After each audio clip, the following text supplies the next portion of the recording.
Welcome back to Jeff's Adventures. Today we are back at Historic Auto Attractions Museum in Roscoe, Illinois.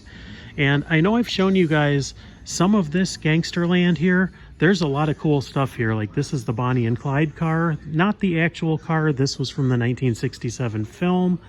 This is one of the movie cars. They also have Bonnie and Clyde's actual death hats right here. But I know I've shown you guys these before, but in case you haven't seen those, it's worth showing again.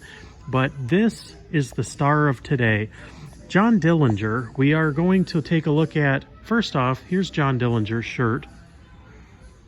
But this is John Dillinger's 1932 Studebaker Commander bank getaway car.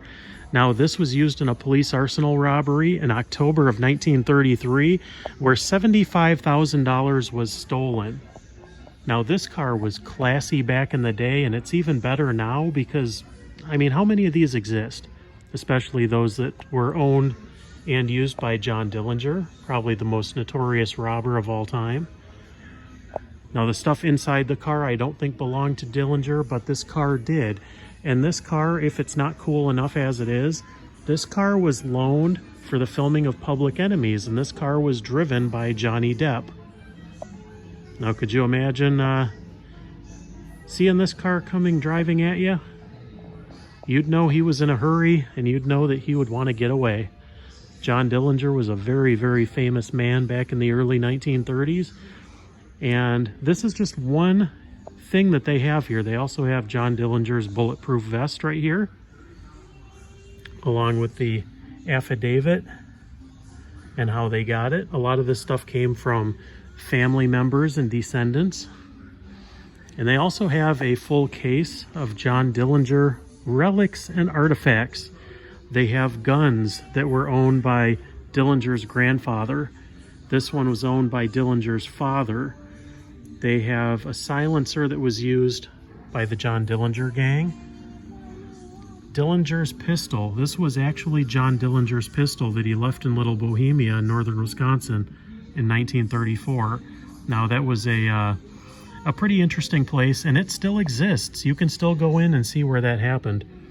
One of these days we will go in and see that together. Dillinger's Colt Model 1911 45 caliber, and another Dillinger pistol left at Little Bohemia. And here's a life mask.